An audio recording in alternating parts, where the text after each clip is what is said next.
A little bit. He just does not want to get like hyperfixated on the top right now. No. So that's what cause no end of misery. I'll find him something nice.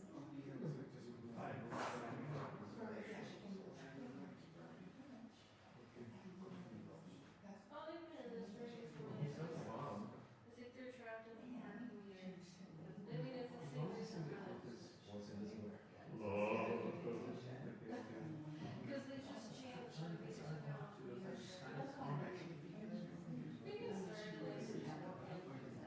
Yeah, so I'm on board for that. But we should have something else, something more boring and neutral.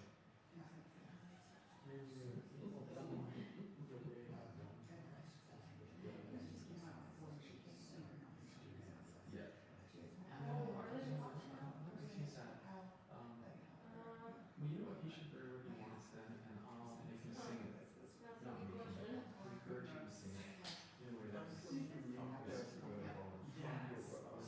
very generous with opening your door. And I think that's just checked at the core on this lady.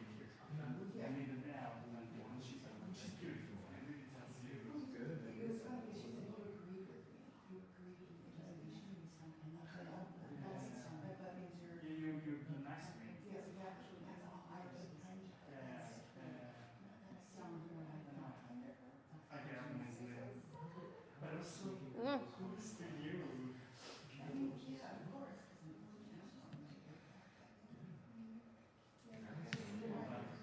Even after, like another, that's not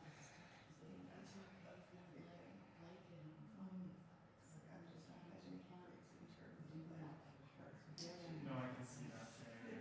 maybe that's it. Yeah, we need like say that speaking this week that submitted vision. It should be easy, but it's taking days to work out. I've been trying to get comments to later December. Yes. That's cool.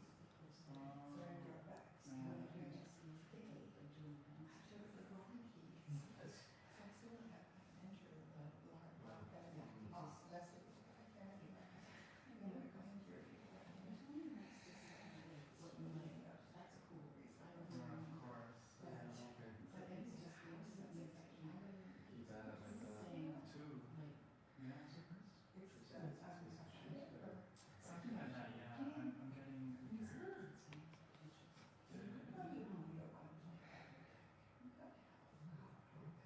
so Julia is much more precarious than you imagine. Like when I get the session, I want to be there. Like I'm not sure. Like the aim at the moment is not looking for it, it's just getting it.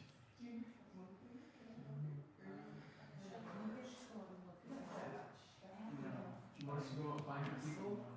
I know that that's what Pat did. Oh, okay. We could have, I guess, just started without them, but he was. Oh, yeah, no, it's fine.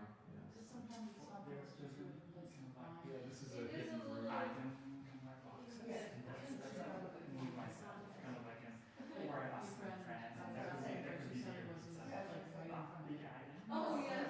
It's I was like, the sign is there, but and it's just plastic. kind of hidden. That's not good. Yeah. Yeah, for sure. There he is. Hi. Hi. Thanks, guys. Okay.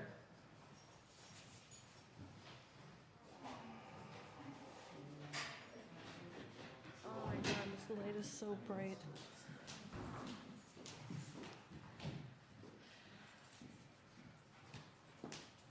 Oh, okay. Why are you doing that? Stop doing that.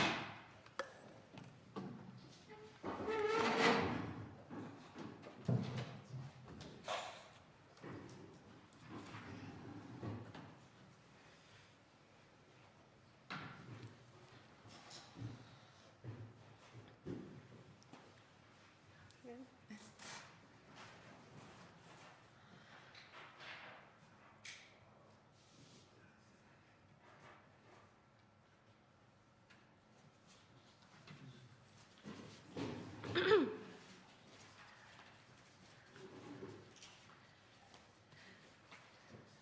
Well, good evening, everyone, and thank you all so much for being here. I am going to start this presentation with the land acknowledgement. Because the University of Alberta, its buildings, labs, and research stations are located on the territory of the Cree, Blackfoot, Métis, Nakota, Dene, Iroquois, Anishinaabe, and Ojibwe lands that are now known as parts of Treaty 6, 7, and 8 territories, and homeland of the Métis. The University of Alberta respects the sovereignty, lands, histories, languages, and knowledge systems of all First Nations, Métis, and Inuit nations. I am very grateful to be sharing this recital with you tonight. This is a project that is very meaningful to me personally and musically. Tonight's lecture recital centers on Another Day, a song cycle by Canadian composer Abigail Richardson Schulte in 6 parts. The work sets 6 poems written by 6 children who were at the time of their writing aged between 11 and 17 years old. The poems describe themes of refugee experiences, including war, displacement, migration, and integration. My goal in presenting this recital tonight is not only to showcase the beauty of the music, but also to invite you to consider how song may be able to serve as a form of storytelling and creativity, while also fostering empathy in listeners. Art song as a genre is uniquely positioned to convey intimate and personal stories. It pairs poetry with music in a way that deepens both, encouraging active listening, reflection, and empathy. Scholars have often noted how art song operates as a bridge between the literary and the musical, between the internal world of the poet and the expressive capabilities of a singer and a pianist.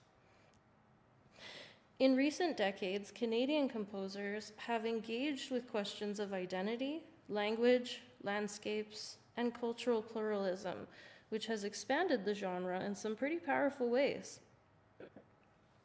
There are several platforms and organizations operating today who sponsor and promote Canadian music, including the Canadian Music Centre, Canadian League of Composers, and Art Song Canada.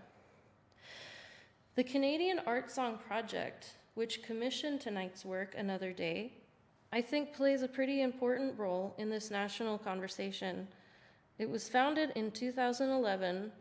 The Canada Art Song Project was created to promote Canadian composers and poets through the commissioning, performance, and recording of new art songs. Their goal is to build a repertoire that reflects Canada's artistic and cultural richness. Another Day was created as a part of a collaboration between Canadian Art Song Project and Costi Immigrant Services. The poetry in the cycle comes from a book entitled The Stories That We Tell, a collection of creative writing by children from Toronto schools who ranged in age from the 4th grade to the 12th grade.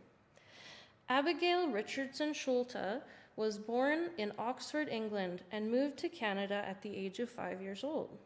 She is currently based in Ontario as composer in residence for the Hamilton Philharmonic Orchestra. In her own words, she aims to write music that is accessible but sophisticated, and I think you will hear that balance clearly in this piece. Her settings are rhythmically dynamic, harmonically rich, and deeply attuned to the emotional world of the texts. In a review of her chamber opera Shot, Opera Canada described her music as vivid, emphasizing her adeptness at navigating shifting moods and dramatic characterizations within a compact formal structure. La Scena Musicale also reviewed her work.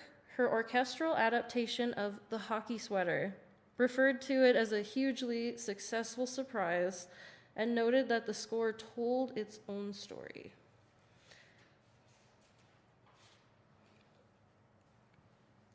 The Canadian Art Song Project describes this song cycle, Another Day, as being based on poetry written by children And in the premiere video, which was released on YouTube in 2022, they include some powerful images and language associated with various refugee experience. However, it is only revealed in the very last minute of the video that none of the children whose poems appear in this cycle were actually refugees. The poems were written as part of a Costi-sponsored initiative to encourage empathy and compassion for refugees, particularly to inspire young people to become empathetic leaders. The poems are written entirely by Canadian children who only imagined what a refugee experience might be like. On one hand, this is a testament to how deeply empathetic and imaginative children can really be. The poetry is at times very insightful, emotionally resonant, and vivid. If children can write with this level of compassion, then surely adults can and should as well. At the same time, I do think it's important to acknowledge that no refugee voices were directly represented in the creation of this song cycle, neither in the text nor in the music. This brings up a question that I've returned to throughout my preparation for tonight's lecture.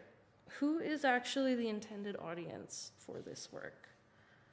So, in seeking to find an answer to this question, I dug a little deeper into the original project of Costi and Canadian Art Song Project. Although the poetry for this song cycle is remarkably emotionally rich, we are actually given very little context for how the children created these texts. In fact, the only information available about the poetry winners available is their names and age and grade level at the time of the poetry contest. And some of them date back as far as 2004. We don't know whether the young writers based their work on school discussions or personal research, news stories, conversations with family, or perhaps even interactions with classmates who may have had refugee experiences. Costi's poetry contest does not appear to outline any particular guidelines or requirements for how participants were to inform themselves about the topic. And that absence raises some questions about authenticity, intention, and imaginative agency, all of which will shape how we as the performers and the audience members will interpret the poems. While this does not discredit the emotional power of the texts, it does mean we need to approach them with an awareness that they are merely interpretations of refugee experience, shaped by the tools and perspectives available to Canadian children, rather than first-hand expressions. Scholars including Jerry Strachan and Patrick Nicholson, who is one of our professors here at the U of A, have written about how Canadian composers and art organizations have responded to the truth and reconciliation calls to action, often by seeking out collaborative or inclusive projects. But they caution that these projects can still reinforce colonial frameworks of authorship and representation, particularly when they aim for a sense of harmony without fully grappling with the discomfort of misrepresentation or absence. This observation also applies to Another Day, because at first glance, the work appears to center refugee voices, but in fact, refugee voices are not a part of the project. This raises some questions about ethics in terms of storytelling. Is empathy enough? What does it mean when a project about marginalized experiences is both created by and directed towards non-marginalized audiences? I believe the ethical way to approach this performance, for me as the performer at least, is to embrace some of the discomfort of knowing that refugee voices are missing from the project. This begins with acknowledging the limitations of the project as well as my own limitations as the presenter of the music. I cannot perform from the perspective of a refugee, as the children who wrote the poems could not write from the perspective of refugees, and neither could the composer. In this way, we are limited to our own interpretations from the outside. With all of these thoughts in mind, Let's now begin our journey into another day with the first song in the cycle, a setting of a poem by 12-year-old Nivedika Kitis, whose words describe a child who is dreaming of a future filled with very simple pleasures like sunlight, gardens, and basic freedom. But underneath that dream lies the reality of war and displacement. And it's precisely this tension that Richardson Schulte so poignantly brings to life in her setting of the text. At around 6 minutes long, it is the most expansive piece in the set, and it is the only song in the cycle that has a consistent rhyme scheme with 12 rhyming couplets. The composer's setting of this text heightens an emotional range through vivid melodic writing.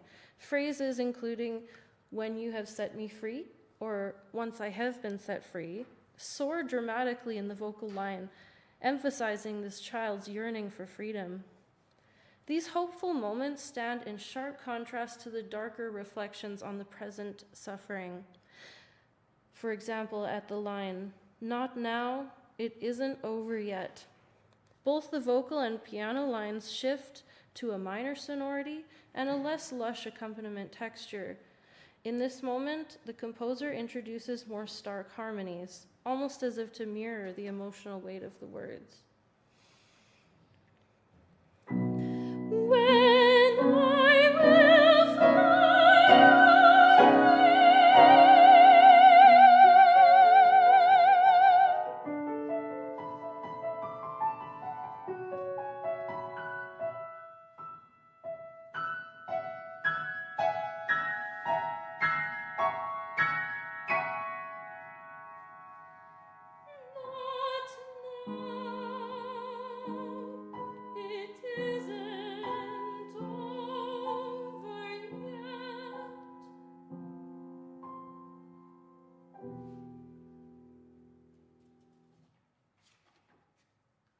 Rhythm is also an important storytelling tool in this piece. The composer alternates between grounded and steady quarter note rhythms with more fluid 16th note flourishes, mirroring the changing reality of the speaker's thoughts.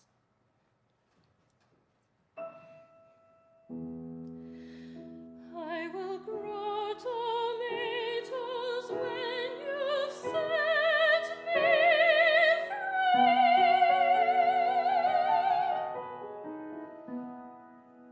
And in other places, these fluid rhythms shift back to the steady quarter note-like beats, when the child's thoughts have returned from fantasy to her present-day reality. But that will be another day. Today I must remain within the madness of this place. And one of the most dramatic moments of text painting in this piece happens at the moment in which the text states, "In fear, hope, and pain." The harmonic focus and rhythmic pattern and dynamic marking change quite drastically between the words hope and pain. I find it a particularly powerful moment because it reminds us that living in a situation that is less than ideal can also go hand in hand with living in a place of perpetual hope. Hope that things may one day change for the better. In fear, hope, and pain.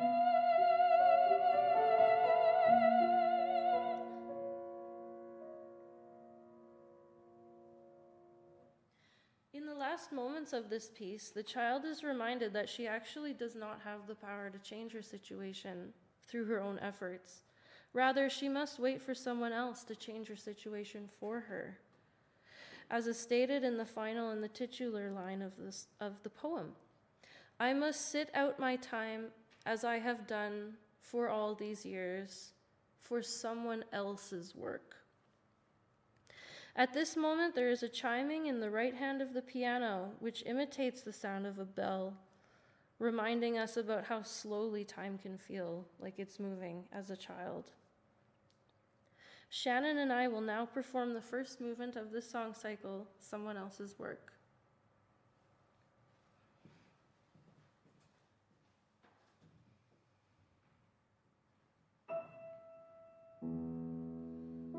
I will grow tomatoes when you've set me free. I will live at home in peace, where all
The second piece in the song cycle is based on a poem titled Home, written by Millie Wong, who was 17 years old at the time of writing. Her text paints a vivid contrast between the writer's stark present and an alternate domestic situation she has imagined for herself and her family. At first glance, the choices of meter seem unusual in this piece. As the Finnish professor of linguistics Paul Kaparski notes in his article, Metered Verse, the relationship between natural language and prosody in musical rhythm is central to understanding how composers set texts to music. He argues that, in English, composers tend to prioritize natural stress and phrasing of the language, even at the expense of strict metrical regularity. In Home, Richardson Schulte embodies this principle, shifting between 6/8 and 5/16 meters to reflect the way the poem's language naturally moves back and forth between the stark, repetitive observations of reality and the more lyrical phrasing of hopeful fantasy. Marble pillars of support, no safety or warmth, only a place to stay. When I was young, I used to long for a house with 4 walls. These contrasting meters mirror both the emotional states in the poem and the stress contours of the text itself. These specific and quickly shifting meters suggest complexity in the narrative of the text, and they are contrasted by a soprano line which seemingly floats above these asymmetrical rhythmic patterns. The 6/8 sections are more grounded and somber, pairing with lines that describe a crumbling stone-walled home. By contrast, the sudden shifts to 5/16 accompany lines such as a house with 4 walls and a roof and glass windows that let in the sunshine. Glass windows that let in the sunshine.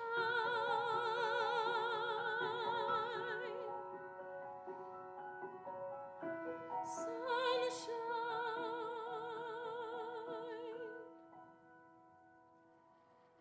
The return to reality can be harsh in this poem. For example, the line, "Though the battles still rage endlessly outside, the harmony becomes more dissonant and the rhythm destabilizes again, mirroring the conflict outside and inside." Another interesting aspect of this song is how the opening theme returns at certain points in the text. While most of the song is in E minor, the final line brings back the opening piano theme, which is now in E major, a quiet but maybe a clear signal of hope. Not certainty, but a possibility. Here is the opening of the song.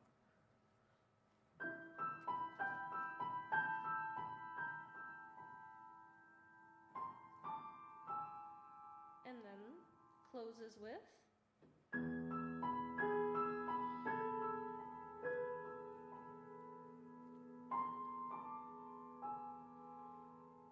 but the flats are in there just to throw you off.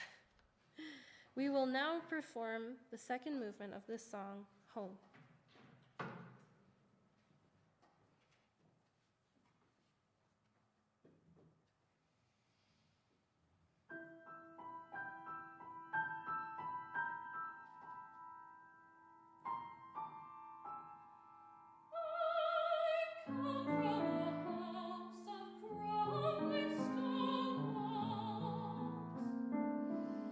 Where the sea stretches up to the stars.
Okay.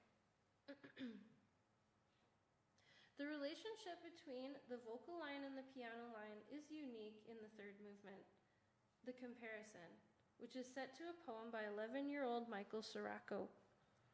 In this song, the two voices, the singer and the piano, rarely work in unison. Instead, they have distinct alternating roles, mirroring the poem's structure of two contrasting realities. The text is strikingly candid. A child contrasts his own daily life with the harsh reality that is faced by another boy who is living in a war-torn country. For much of the song, the vocal and piano lines engage in a kind of call and response texture, each taking turns to express one reality before shifting to another. Musically, the opposing realities between the two boys are conveyed through the use of contrasting melodies and an alternation between the major and minor modes. The vocal line expresses optimism and hope with vocal leaps, while the piano line echoes these sentiments with more illustrative moments, such as a motif that suggests a bird song, while also employing lowered notes, in this case, flats, to express the darker, more troubling imagery. For example, I go to school with no fear.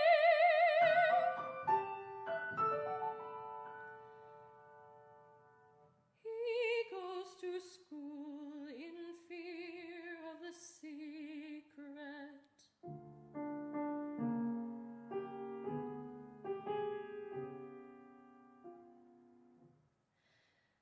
Kiparsky's research on metrical theory is relevant here as well.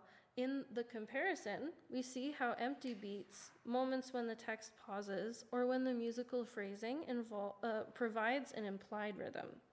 These highlight the contrast between the two lived realities in the poem. The alternating phrases in the voice and piano create empty beats, or moments of silence and space that underscore the tension between the ordinary and the extraordinary, the dangerous and the safe. This is exactly the type of performance-driven metrical experience that Kiparsky has described. When he gets home, there is complete silence.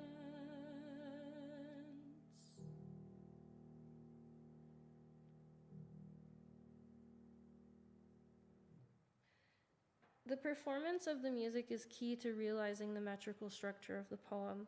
These empty beats and moments of silence become metrical markers that highlight significant shifts in the narrative. They add emotional weight to the piece. It is also worth noting that these large sections of rests in the score display a parallel between the physical appearance of the score and the themes of the poem that it represents. The happy, chatty, Xbox-playing child is imagining another child's life, which could not be further from his own. In this way, the large empty gaps that alternate between the voice and the piano represent both gaps in the daily life of and the geographical distance between the two boys as described in the poem. We will now perform the comparison.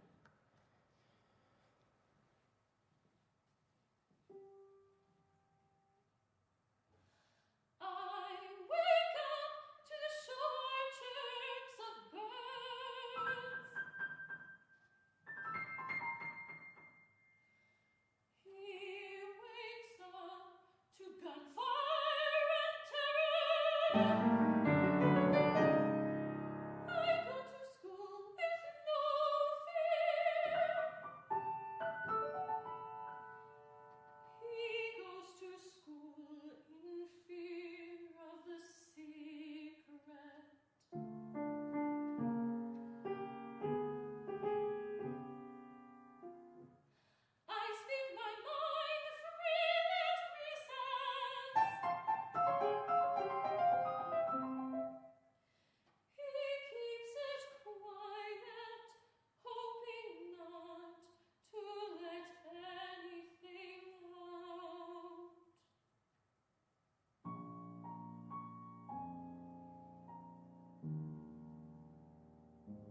In the fourth movement of the song cycle, Just One Word, the poem is written from the perspective of two parents awaiting their son's return from his first day of school in a new country.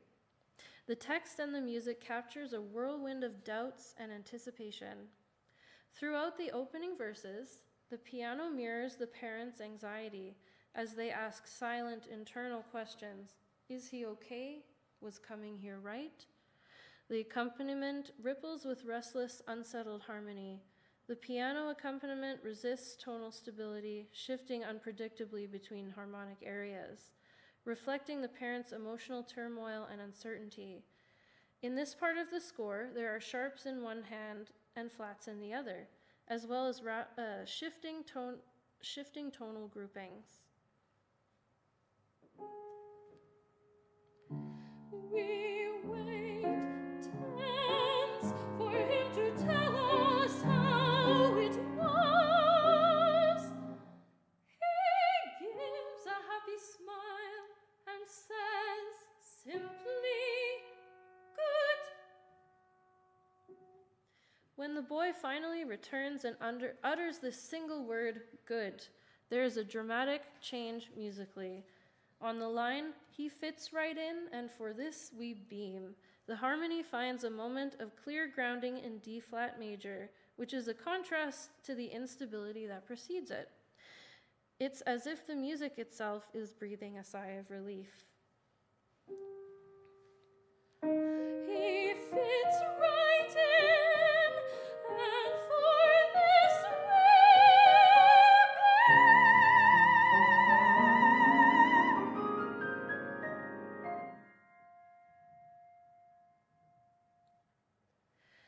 This arrival in a tonal clarity mirrors the emotional resolution in the poem. Just as the parents' fears are eased by their son's quiet contentment, the music too relaxes, releasing earlier tension. Richardson Schulte's use of tonal contrast in this movement doesn't just mirror the mood, it actively participates in the narrative. It reminds us how even a single word like good can carry a profound emotional significance, especially when it is the answer to so much uncertainty. We will now perform Just One Word.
Now we come to the fifth movement of the song cycle, Losing Identity.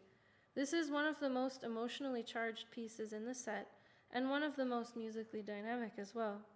The poem by 15-year-old Anna Tzu explores what it feels like to slowly lose one's sense of self after immigrating into a new country. It's filled with visceral metaphors, for example, comparing oneself to a rotten tomato disguised as a shoe, and describing one's fading cultural identity as a bleach white silently seeping in. There is a sense of unease throughout this song, like the ground is shifting under one's feet. Tonal centers are obscured and tempo changes happen frequently, creating a musical texture that never quite settles into any one pattern or tonal center. One thing that remains somewhat consistent in the piece is this perpetual forward motion, which is often driven by parallel fourths in compound meter.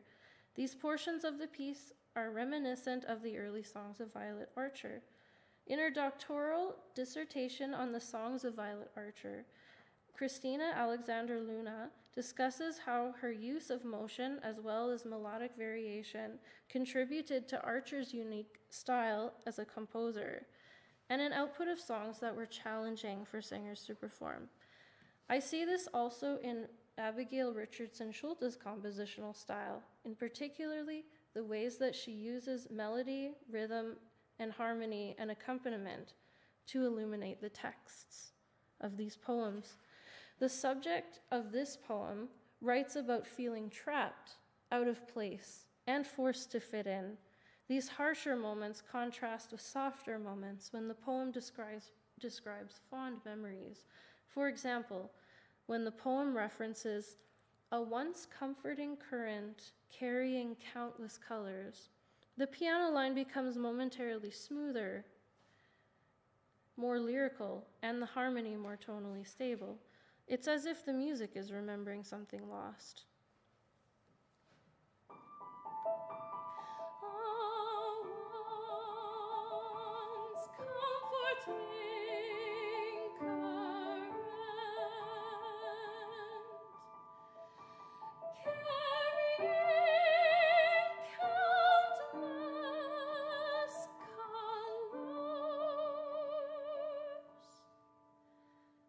But those moments of memory don't last. They are quickly swept away by a return to dissonance, emphasizing how fragile these memories are and how distant they've become. Creamy deer hind, cozy coat, switched to savvy jeans and t-shirts, common rituals, giveaways. This movement highlights the composer's sensitivity because she's not just setting words to music, but she's embodying the emotional experience of cultural dislocation. And by doing so, she brings the poet's voice to life in a way that words alone cannot. We will now perform Losing Identity.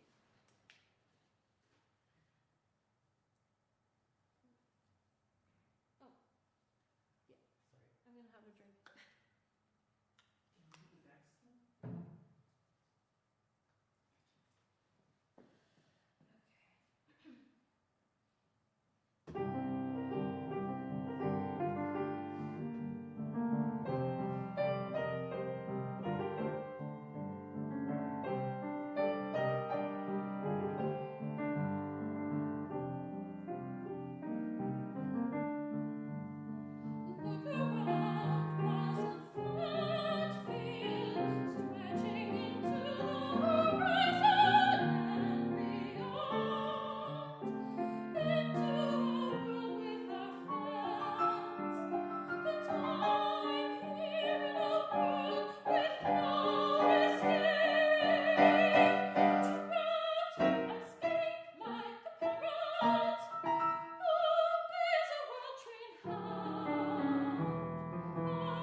The final piece in this song cycle, Silent Cries, imagines an old man standing alone, fishing in a moment of quiet reflection.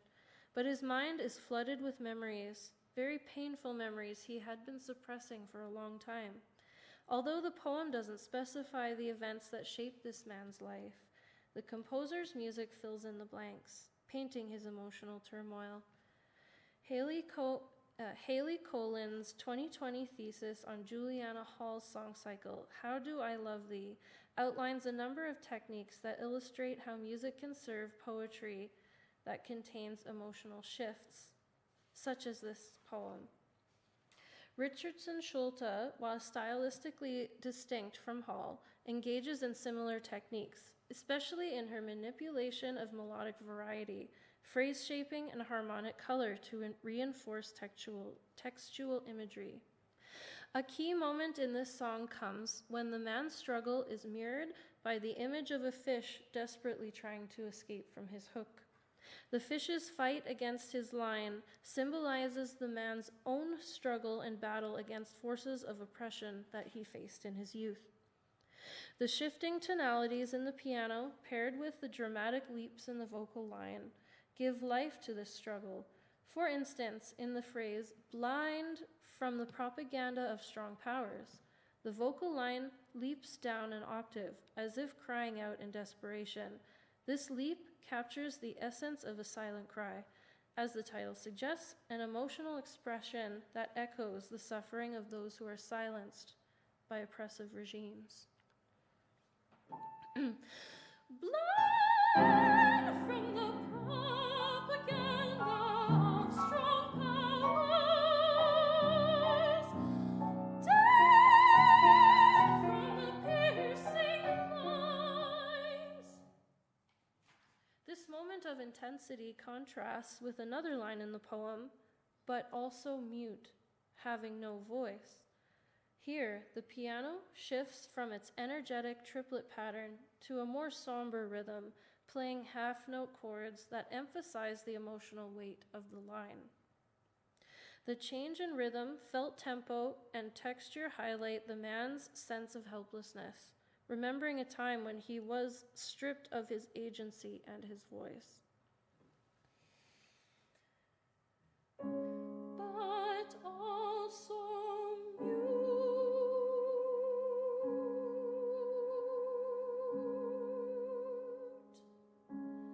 having no voice.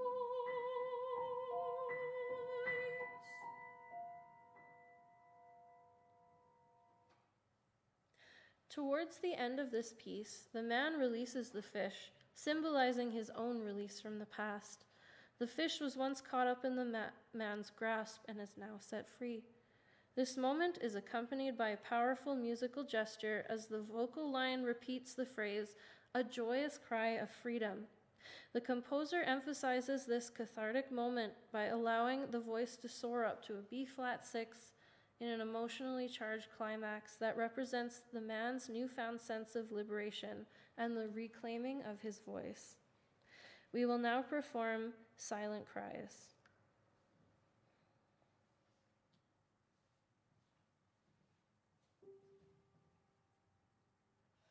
Reeking of old fish and dried blood, he stands alone, playing tug of war with a worn fishing rod, its shape etched into his calloused palm, his once smooth face now buried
Another Day presents an imaginative exploration of refugee experiences through the eyes of Canadian youth.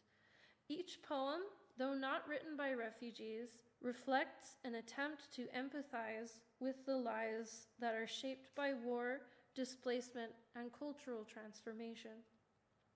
The children's voices are vivid and heartfelt, and sometimes quite raw, and Richardson Schulte's musical settings honor that complexity with equal sensitivity. Across the 6 movements, we've seen how the composer uses musical techniques to reflect emotional nuance. But as powerful as these settings are, we must also reflect critically on whose voices are being heard and whose are missing. This project reminds us that empathy can be taught, modeled, and expressed through art, but it is not a substitute for lived testimony. While Another Day has limitations in terms of how much it can represent the lived experiences of refugees living in Canada today, there are some goals that it does achieve. For one, the children who wrote these poems display an incredible capacity for empathy and for imagination, in imagining the plights of others, plights that they have never really experienced themselves. Another important aspect is Richardson Schulte's thoughtfulness in selecting these poems for her song cycle. Put together, the story incorporates imagined experiences from a variety of perspectives. The first 2 songs portray children who are living in war-torn countries. The third song presents a child who lives in a safe environment, imagining the life of another child who lives in constant danger. The 4th song is from the perspective of a refugee child's parents who are struggling with the fear of the unknown as their child attends his first day of school in a new country. The 5th song explores potential challenges that a refugee child may experience once they have been moved from their homeland, including difficulties in maintaining one's own identity, under pressure to assimilate into a new culture. The 6th and final song presents a scenario in which an old man has been living in his new country for quite some time, but is still haunted by traumatic memories of being forced to do unthinkable acts in his own homeland. Put together, these stories paint a portrait of the incredible scope of human imagination and the potential for empathy among children and adults. In the end, Another Day is not a definitive portrait of the refugee experience. It is just a beginning, a musical act of reaching out. It asks us to listen more deeply and to feel more fully, and perhaps most importantly, to seek out and uplift the voices that are still waiting to be heard. Thank you.